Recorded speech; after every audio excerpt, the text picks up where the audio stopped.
Olá, eu sou o professor Lucas Neto. Sejam bem-vindos a mais um programa Escola Bíblica no seu lar. Hoje nós vamos estudar a lição de número 13, que tem como título O que posso fazer por minha igreja?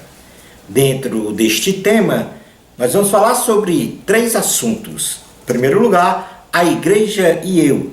Em segundo lugar, vamos falar sobre ajudando no ministério da igreja. E em terceiro e último lugar, vamos falar sobre aguardando a volta de Jesus. Vamos então dar início à nossa aula de hoje. A Igreja de Jesus Cristo é composta por todos os cristãos salvos, que um dia habitará para sempre no céu com o Senhor Jesus. Nesta lição estudaremos sobre as principais ameaças internas e externas à igreja, a missão da igreja na terra em relação ao meu chamado para colaborar com a minha instituição e, por fim, falaremos sobre a consolidação da salvação da igreja do Senhor Jesus, representada pelo arrebatamento. Item número 1 da lição, a igreja e eu. Individualmente, fazemos parte de uma coletividade que forma a instituição chamada igreja, que primordialmente deve ser preservada acima de quaisquer outros interesses. Logo, a minha relação com a igreja deve ser focada exclusivamente em servir ao cabeça desta igreja, que é o Senhor Jesus, independente de qualquer ameaça interna ou externa que tente quebrar esta minha comunhão com o Senhor. Colossenses, capítulo de número 1, versículos 1 ao 20, diz assim a palavra do Senhor. Livro de Colossenses, capítulo 1, versículos 12 ao 20, diz a palavra do Senhor. Colossenses 1, 12 ao 20. Dando graças ao Pai que vos fez idôneos à parte que vos cabe da herança dos santos na luz. Ele nos libertou do império das trevas e nos transportou para o reino do Filho do seu amor, no qual temos a redenção, a remissão dos pecados. Este é a imagem do Deus invisível, o primogênito de toda a criação, pois nele foram criadas todas as coisas, nos céus e sobre a terra, as visíveis e as invisíveis, sejam tronos, sejam soberanias, quer principados, quer potestades, tudo foi criado por meio dele e para ele. Ele é antes de todas as coisas, nele tudo subsiste. Ele é a cabeça do corpo da igreja, ele é o princípio, o primogênito de entre os mortos, para em todas as coisas ter a primazia, porque aprove a Deus que nele residisse toda a plenitude, e que, havendo feito a paz pelo sangue da sua cruz, por meio dele, reconciliar-se consigo mesmo todas as coisas, quer sobre a terra, quer nos céus. Portanto, aqui a excelência da pessoa e da obra de Cristo como cabeça da igreja. Tensões sociais internas da igreja não podem prevalecer diante da minha relação com Deus. O Senhor Jesus é a minha prioridade para viver feliz, e por isso devo sempre estar santificado na rocha, para que nada possa abalar a minha fé, especialmente as ameaças externas à igreja do século XXI, a saber, em primeiro lugar, a secularização da sociedade. Definimos secularização como um movimento de ordem humanística que busca o desenvolvimento do homem em todas as áreas, a partir da razão, da ciência e das organizações sociais, sem reconhecer as realidades sobrenaturais, religiosas ou espirituais. A secularização, em nosso tempo, permitiu em avançada velocidade a promoção da educação para um patamar de suposta supremacia da ciência sobre a religião, de tal modo que a larga aplicação das teorias econômicas e sociais humanísticas regem as relações sociais em detrimento dos valores espirituais divinos.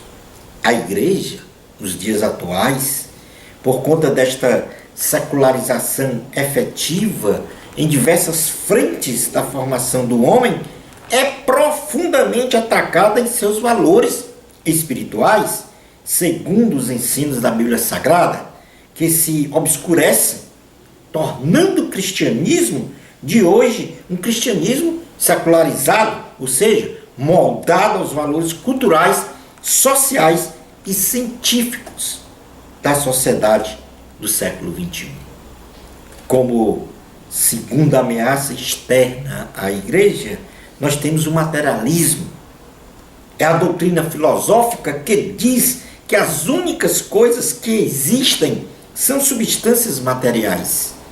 Os fenômenos mentais, a consciência, as sensações e sentimentos são explicados como modificação da substância material, sem a introdução de substâncias mentais ou espirituais distintivas. Em suma, é a doutrina que advoga que o ter é mais importante do que o ser. A matéria é de maior valor para o homem do que o espiritual. O cristianismo, ele contraria o utilitarismo. A vida não é uma corrida atrás de riquezas e de autopromoção. Como terceira ameaça externa à Igreja do século XXI, nós temos o relativismo. A base para os nossos juízos no conhecimento, na cultura e na ética difere de acordo com as pessoas, acontecimentos ou mesmo situações.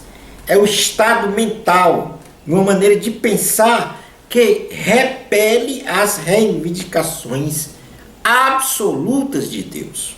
Em suma, algo que é absolutamente errado na concepção de alguns é perfeitamente certo na concepção de outros. O cristianismo, ele contraria o existencialismo. A vida não é só aqui e agora. Existe uma vida após a vida eterna. Como quarto ponto, o quarta ameaça externa à Igreja do século XXI, nós temos o liberalismo social. É tipificado pela consecução de todas as atividades humanas, dentre elas as ciências, as artes, as filosofias, a educação, a economia, livres de qualquer contexto da palavra de Deus. A maneira de viver no mundo liberal não comunga com os interesses espirituais. E todo o regramento das relações sociais são chanceladas por meio da razão e da experiência do homem em torno de um valor social, moral, emocional, desprovido de alinhamento com a vontade divina. O cristianismo, ele contraria o hedonismo. A visão não é o prazer carnal, ou melhor dizendo, a vida não é o prazer carnal e a satisfação de desejos.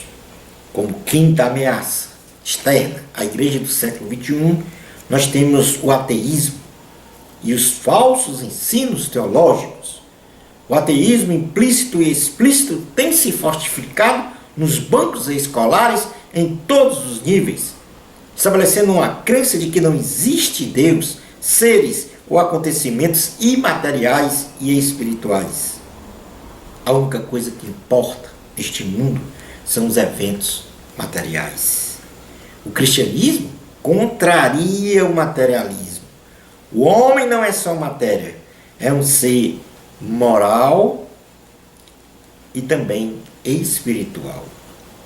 Como sexto ponto, que ameaça externa à igreja do século XXI, nós temos a perigosa influência dos valores sociais e culturais de uma sociedade.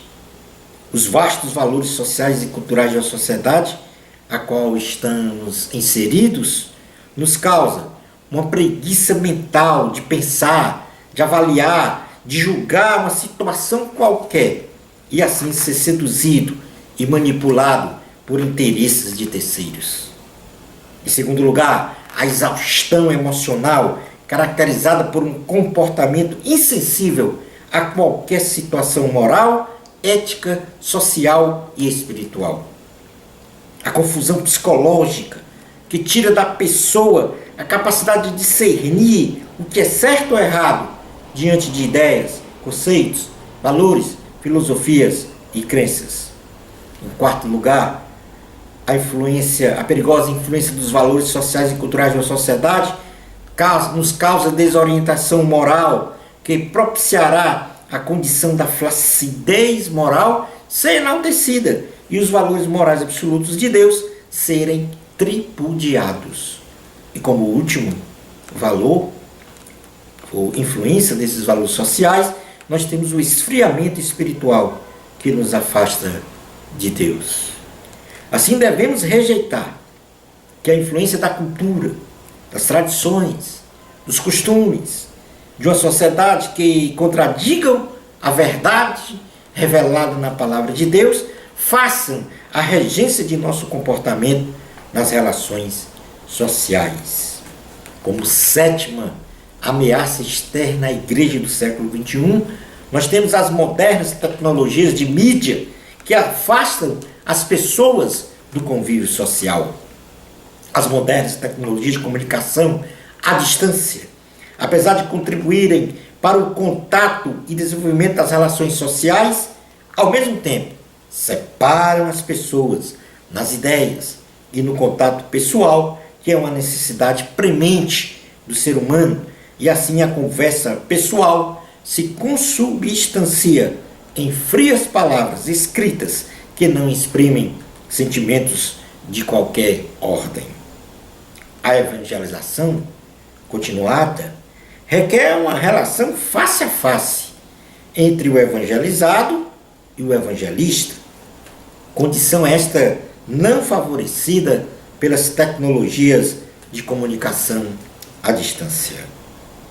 Como oitava ameaça externa à igreja do século XXI, nós temos a pregação distorcida do Evangelho de Cristo, a apresentação distorcida do Evangelho de Cristo à sociedade, distanciado dos verdadeiros valores divinos, promovem escândalos, repugnância e rejeição ao cristianismo. Infelizmente, homens que não foram chamados por Deus se apropriam da mensagem do cristianismo para se lopletarem, atendendo aos seus próprios interesses, criando na sociedade a cultura de rejeição aos valores cristãos, causando assim dificuldades para o trabalho digno dos verdadeiros homens de Deus na pregação do Evangelho de Cristo. Item número 2 da lição: ajudando no ministério da igreja. Deus concede dons aos homens, com o intuito de utilizar esses talentos para o bem-estar da sociedade e na igreja. Especificamente, para aperfeiçoar os santos na graça e no conhecimento do Senhor Jesus. Cada membro da igreja institucional possui dons que podem ser utilizados para a consecução das atividades da igreja em seu campo evangelístico, social e de ensino, a saber, em primeiro lugar, e aí você pode exatamente, segundo os seus dons, segundo os seus talentos, trabalhar, ajudar o ministério da igreja em uma dessas grandes ações ou atividades ou, vamos dizer assim, os atributos, missões que a igreja tem que realizar. A primeira é a evangelização. A missão evangelística remete à igreja a ir ao encontro das pessoas, fazer discípulos, tornando-as seguidoras de Cristo, batizando-as em nome do Pai, do Filho e do Espírito Santo e ensinando-as as doutrinas bíblicas. Esta missão é prioritária, é a missão prioritária da igreja, a evangelização. Batismo, em segundo lugar, batismo nas águas e a ceia do Senhor. Esta missão promove a confissão pública da pessoa de que Jesus Cristo é o Salvador e Senhor de sua vida, sendo então a porta visível de entrada da pessoa para agregar-se à igreja institucional e a integrá-la na igreja local. Terceiro lugar, discipulado e ensino. É a missão educadora da igreja, pois ser discípulo quer dizer ser aprendiz, seguidor de seu mestre. E muito da imaturidade espiritual dos membros de uma igreja é resultado direto da ignorância destes em relação às doutrinas essenciais da igreja. Quarto lugar, adoração. A missão de adoração ao Senhor deve ser estimulada pela igreja, onde toda a membresia deve se render a Deus, chegando-se a Ele de modo reverente, submisso e agradecido, a fim de glorificá-lo. Quinta ação da igreja, proclamação da palavra de Deus. É a missão principal da igreja em proclamar a palavra de Deus para que todos se arrependam e sejam perdoados seus pecados para a salvação em Cristo Jesus. Em sexto lugar, a missão ética da igreja.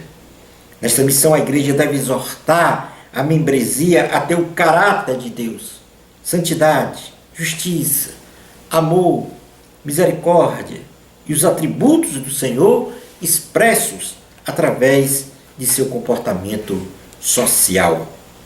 Sétima missão da igreja, a missão social. É a missão em que a igreja deve buscar, de acordo com as suas possibilidades e limitações, a transformação das estruturas sociais, visando a implementação de uma justiça social equilibrada. Como oitava missão da igreja, nós temos o aconselhamento cristão. É a missão auxiliadora da igreja, de modo a exortarmos mutuamente todos os dias para não sermos endurecidos pelo pecado. Como nona missão da igreja, nós temos a visitação. É a missão consoladora que socorre, encoraja e consola uma pessoa em suas necessidades espirituais e até mesmo materiais. Como décima missão, comunhão com os santos. É a missão conciliadora e de união entre os crentes, visando uma unidade de fé. 11ª missão, preservação da doutrina. Nesta missão, a igreja deve pautar o ensino doutrinário de forma inegociável, tendo como plataforma principal a Bíblia Sagrada. Como 12ª missão da igreja, o avivamento espiritual. Esta é a missão dinâmica da igreja, em toda a sua existência, como organismo eclesiástico. Passando agora para o item 3 da lição, aguardando a volta de Jesus. O arrebatamento da igreja do Senhor Jesus será o mais extraordinário acontecimento a ser contemplado pelos homens, sendo também o próximo evento profético a acontecer na história da igreja. Será a segunda revolução espiritual, que marcará o início da volta de Cristo a esta terra e iniciará efetivamente a consumação dos acontecimentos preditos na Bíblia Sagrada quanto à doutrina da escatologia, as últimas coisas que só terão sentido e só poderão ser desencadeados com a volta de Jesus. Vamos fazer agora uma definição bíblica e teológica do arrebatamento. Oriunda da palavra latina raptus e do verbo grego harpazo, cujo significado é retirar algo com rapidez e de forma inesperada. Definimos o arrebatamento da Igreja do Senhor Jesus como sendo a retirada brusca, inesperada e de forma sobrenatural dos verdadeiros cristãos do planeta Terra, que serão transportados para as regiões celestiais, onde uniciam eterna e plenamente com o Senhor Jesus. Mas qual será o tempo do arrebatamento? O arrebatamento dos salvos em Cristo Jesus ocorrerá antes da grande tribulação, em dia e hora que não sabemos. Só Deus sabe, porém devemos vigiar e orar enquanto esperamos a segunda vinda do Senhor. Apesar de não sabermos nem o tempo e nem a hora da segunda vinda de Cristo, o Senhor Jesus mencionou todos os sinais para a proximidade da sua volta, tais como o aparecimento de falsos cristos, perseguição aos cristãos, falsos profetas, pregação do Evangelho de Cristo em todo o mundo, apostasia da fé, ensino da doutrina de demônios, degradação total das relações sociais, multiplicação das iniquidades, falta de amor, fomes, pestes e epidemias, terremotos, sinais do céu e coisas espantosas, guerras e revoluções, conflitos entre as nações e desenvolvimento da ciência. Logo devemos estar atentos aos acontecimentos de nosso tempo, tendo o cuidado de realizar uma leitura dos fatos com um olhar crítico e apurado com relação à proximidade da vinda do Senhor. Porque o arrebatamento é a nossa grande esperança. Segundo estudiosos da palavra de Deus, existem pelo menos 300 referências bíblicas para o evento do arrebatamento, se consolidando como um tema importante, que deve ser visto por nós cristãos como a nossa grande esperança. Pelo menos 3 motivações quanto ao arrebatamento nos traz segurança, consolação e alegria. O arrebatamento nos dará plena segurança de que não passaremos pelos nefastos acontecimentos da grande tribulação. A Igreja do Senhor Jesus estará livre deste grande sofrimento e flagelos que virá sobre a terra. O arrebatamento vai nos proporcionar a consolação de que um dia vamos nos reencontrar e rever os nossos entes queridos que já partiram para a glória e estão na presença do Senhor. O arrebatamento consolidará de forma pragmática a nossa salvação tão esperada, onde viveremos com alegria eternamente em Cristo Jesus no céu, e isto num corpo glorificado, incorruptível e igual ao corpo de Jesus.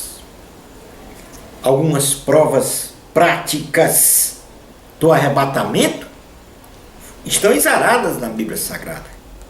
Por exemplo, conforme registros bíblicos, 2 grandes profetas, Enoque e Elias, por viverem uma vida de fé e comunhão com Deus, passaram pela inefável experiência do arrebatamento, isto é, foram capturados vivos para viver no céu com Cristo, configurando a prova material que o arrebatamento dos salvos em Jesus Cristo não é utópico e é absolutamente certo que este evento vai ocorrer.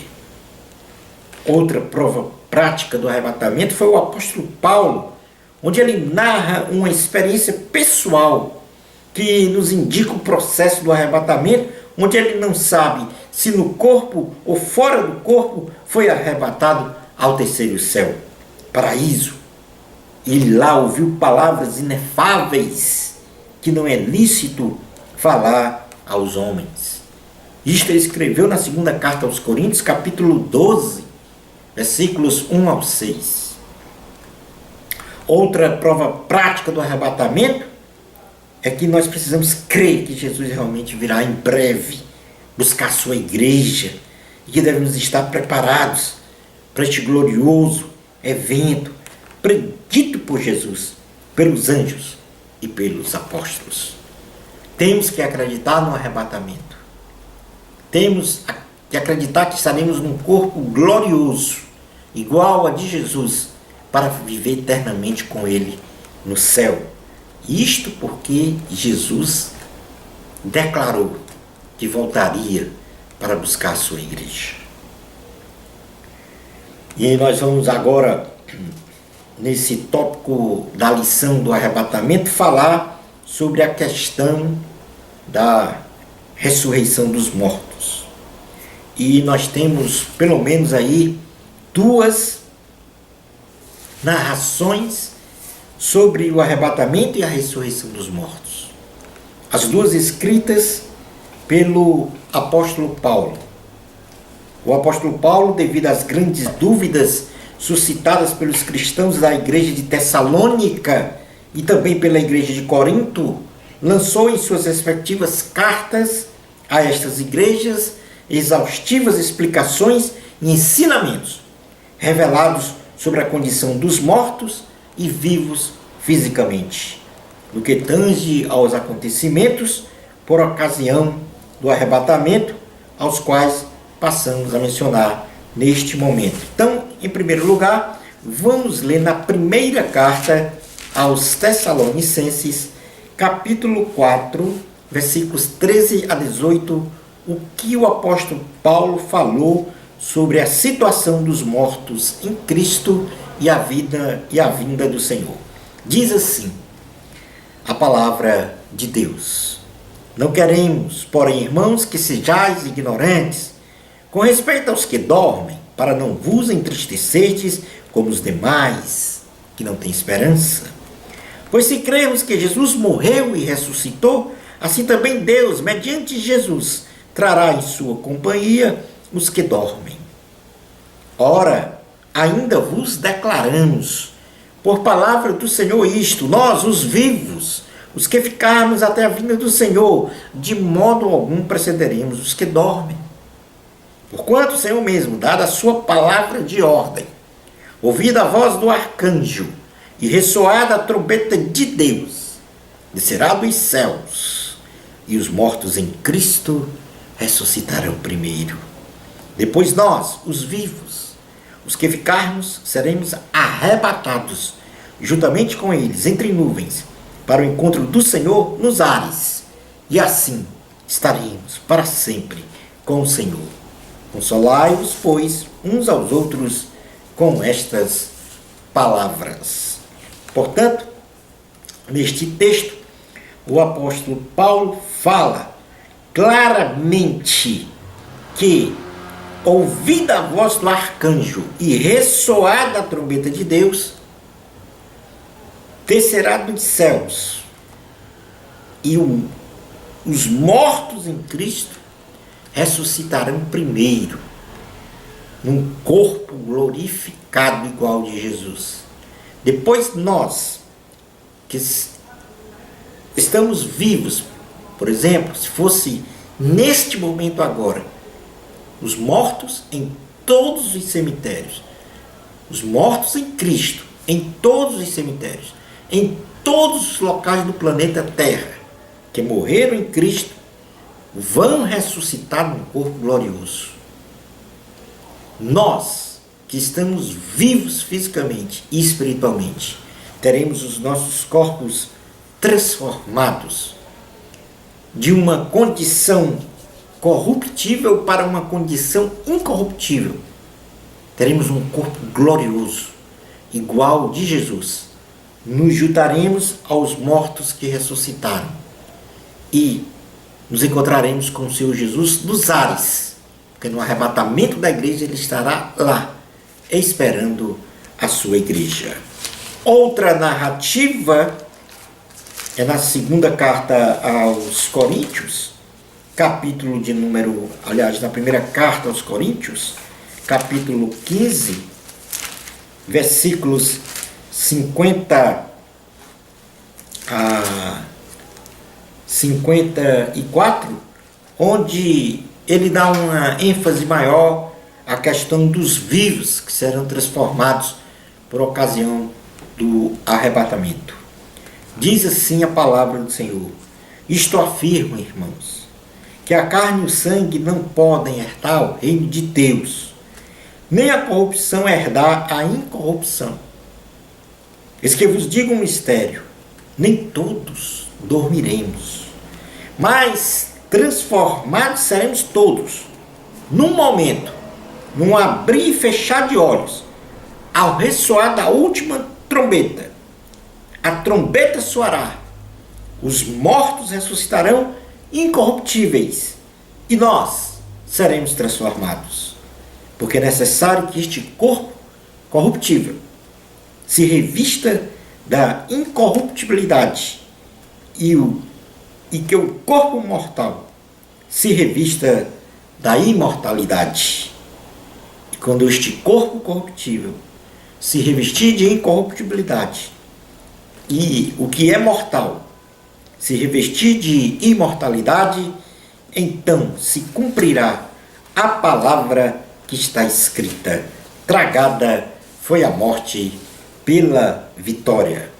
E aí, isto merece um aleluia, porque esta é a nossa grande esperança, a volta de Jesus para buscar a sua igreja e vivermos com ele eternamente. Concluindo a aula de hoje, a evangelização é um elemento base para o crescimento da igreja em número e em qualidade espiritual.